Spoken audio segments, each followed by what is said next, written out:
It's the spring of 2018, and everyone is hyped about the NFL draft, especially the quarterbacks. You have Oklahoma's Baker Mayfield, the 2017-18 Heisman winner in the college football season.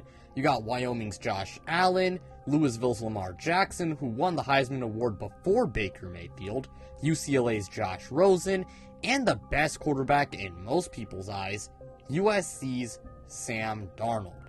Scouts, analysts, and fans, they all loved him, and many people thought that he should be taken first overall by the Cleveland Browns that year. And when the New York Jets selected him third overall, fans of the Gang Green were ecstatic, and they believed that he was going to be their franchise quarterback. But here we are, 4 years later. Darnold, he is no longer a Jet. In fact, they have a new guy who they hope to be their franchise quarterback, named Zach Wilson, and he's on the Carolina Panthers, and he's viewed as maybe the worst starting quarterback in the NFL. But what happened to Sam Darnold? Well, that's what we're going to be talking about in today's video. Before we get started though, hit that like button if you enjoyed, as it really helps out the channel, and also make sure to subscribe if you guys are new, so you don't miss out on any new videos like this. Plus, I'm trying to hit 1,000 subscribers, and once I reach my goal, I'm finally going to do a face reveal. But with that being said, let's go ahead and let's get this video started.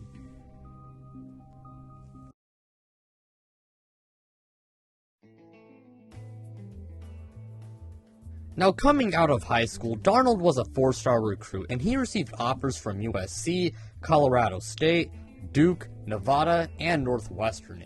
And ultimately, he chose to stay home, and he committed to the USC Trojans. Now, funny enough, USC's defensive coordinator actually wanted Sam to play linebacker, but he declined, and he chose to redshirt in 2015. Now, heading into 2016, Sam was actually the backup. But after 3 games, Sam was named the starter, and in his first CFB game ever, he threw for 253 yards while adding 41 yards and 1 score on the ground in a loss versus Utah. Darnold went on to have a great season with the Trojans, as he amassed 3,086 passing yards, 31 passing touchdowns, and 9 interceptions, and in the process, he broke several school records. Along with that, USC never lost a game after the Utah loss, finishing the year 10-3, and that was good for second in the Pac-12 South. And some of those wins, they came against the eventual Pac-12 runner-up in Colorado and the eventual Pac-12 champion in the Washington Huskies. Also, screw Washington. No offense to any UW fans watching this. I'm an Oregon fan, so I think you guys understand. Anyways, Sam didn't even play terribly in those said wins. Now the Trojans, they made it to the Rose Bowl, and Darnold played a hell of a game with 453 passing yards, 5 passing touchdowns, and 1 interception, while leading USC to a shootout victory. He was even named to the freshman All-American team that year. As you can imagine, heading into 2017, he had lofty expectations, as he was touted as a Heisman favorite and a first-round pick in the upcoming 2018 NFL Draft. Now, the first 6 games of 2017 were pretty rough, as he threw for 1,705 yards, 12 touchdowns, and 9 interceptions, and that tied his total in INTs for all of last season. However, Sam did finish the year strong, and his stat line for the 2017-18 college football season would be 4,143 passing yards, 26 passing touchdowns, and 13 interceptions. The Trojans, they would go on to win the Pac-12 that year, and they made it to the Cotton Bowl, where they would lose to Ohio State. And after 2017, Darnold announced that he would be entering the 2018 NFL Draft.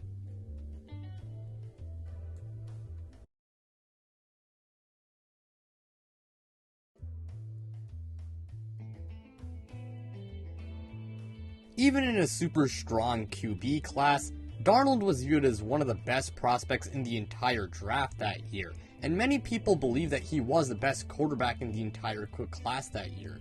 He was praised for several things. This included his pocket presence, accuracy, having a good arm, being good at avoiding sacks, having good pocket mobility, going through his progressions well, being a good leader, and he was very, very young. I mean, the guy couldn't even drink in the US until June of 2018. Sam even became Colin Cowherd's male crush. However, that being said, while there were a lot of positives on many scouting reports done on him, he did have some negatives. I mean, no prospect is perfect after all. For one, he had a long release that sometimes led to turnovers, he had bad ball security, and he could be pretty turnover prone, as in his final season at USC, he had 13 interceptions along with several fumbles. Nevertheless, though, he was still viewed as a top prospect in the draft, and many people had him being the first name called by Roger Goodell in the 2018 NFL Draft. Now, surprisingly to some people, when draft day arrived, Baker Mayfield actually ended up being the first overall pick. However, just 2 picks later, Sam's NFL journey began, as the New York Jets would take him 3rd overall.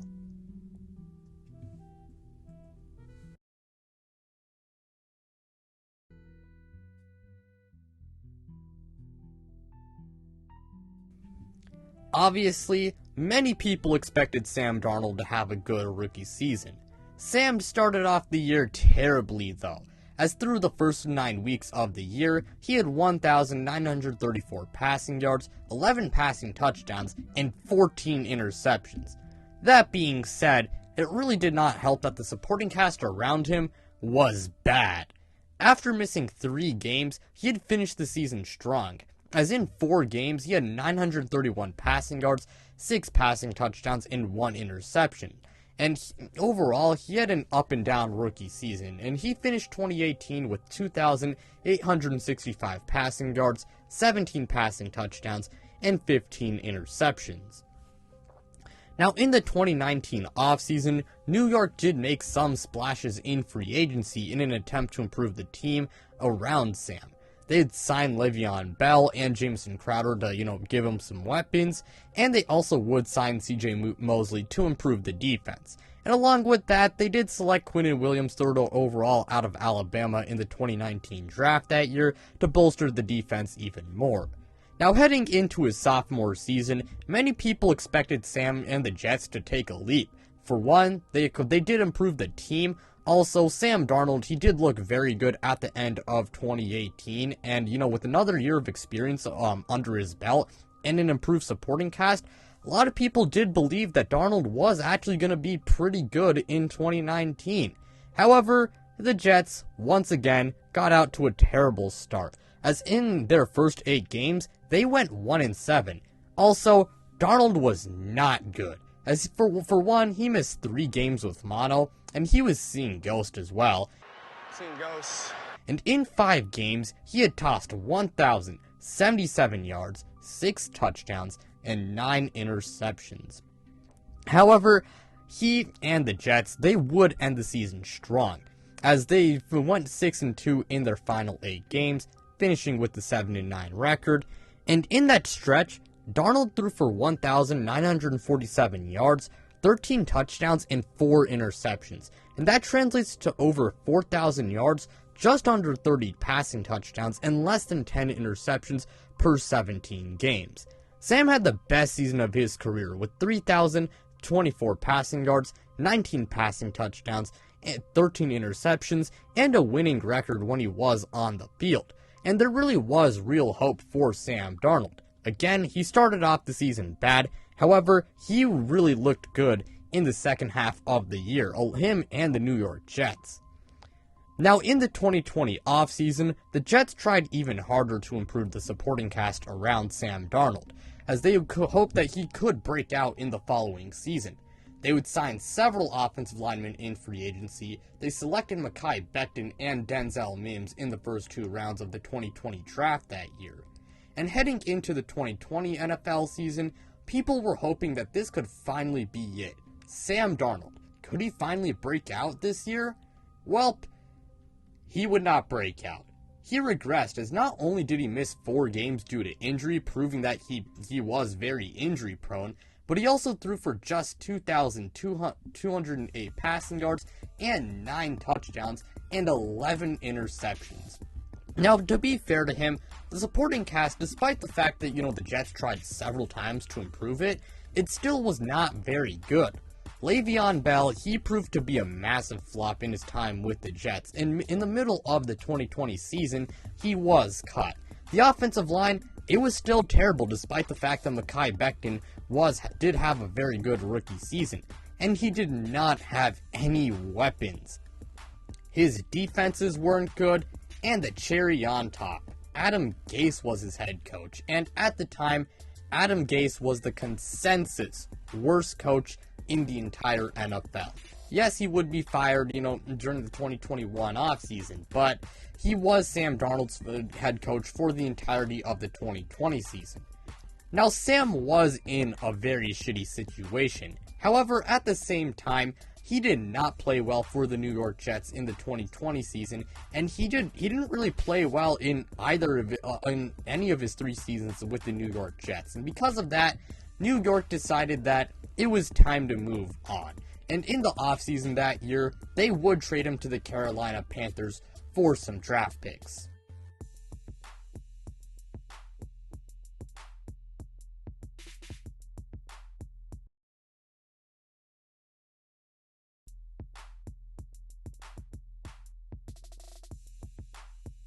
Now, when Darnold was traded to Carolina, many people liked the move for both sides. Sam was entering a much better situation in Carolina.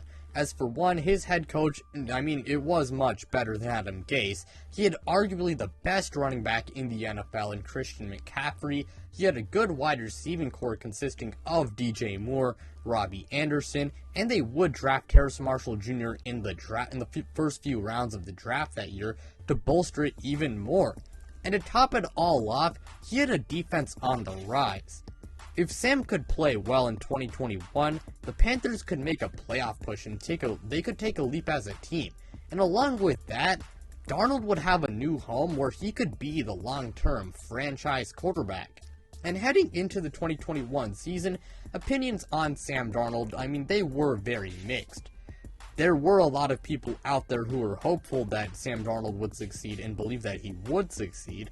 And then there were those who weren't believers in Sam Darnold and believed that he was gonna stink it up and believed that he was gonna fail.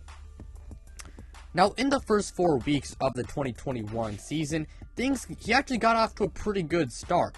He had 1,189 passing yards, 5 passing touchdowns, 3 interceptions, and 5 rushing touchdowns. And within the first 4 weeks of the 2021 season, he did lead the league in rushing touchdowns.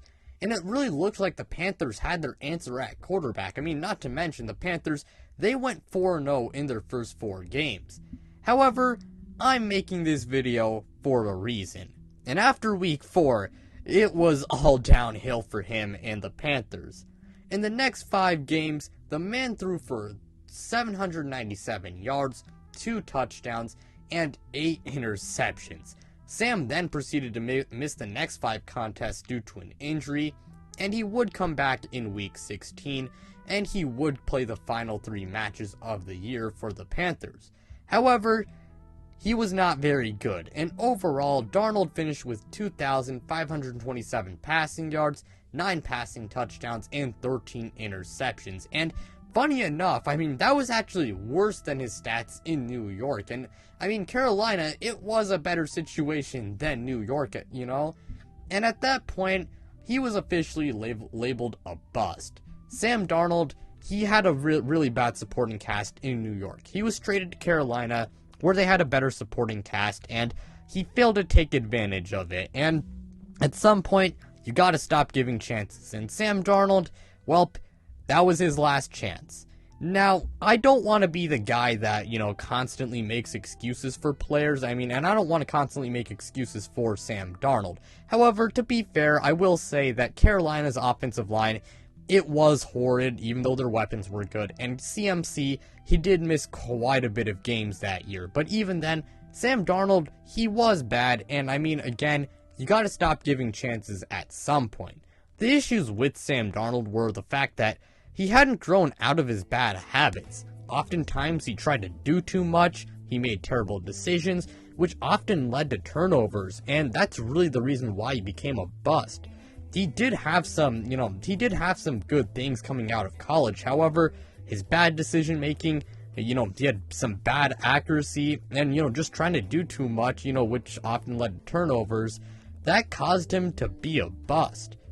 Now, I do think it is kind of fair to say that maybe that, the bad situations in New York did cause, a lot of these bad habits to become normal for Sam Darnold, but again, you do need to stop giving chances, at some point. And again, Sam Darnold, he was really bad, for the Carolina Panthers in the 2021 season. At this point, I don't think any team views him as a franchise quarterback. He might be a former top 3 pick, but, Sam Darnold, he hasn't really shown much within his first 4 years. He probably will be a career backup at this point, and I could see him having a pretty long career as a backup quarterback going forward, but he'll almost certainly never live up to the hype he had coming out of USC. The Carolina Panthers even think the same way, as in the 2022 NFL Draft, they would select Matt Corral, and that's just a sign that they're ready to move on from Sam, whether that be, this year or sometime in the future. But that's all I'm gonna say for today's video. Thank you guys so much for watching. It really means a lot to me. Again, like, subscribe, do all of that stuff, and make sure you guys do go ahead and check out my social media. Links to them, they're in the description below. But without further ado, I'm out, you guys.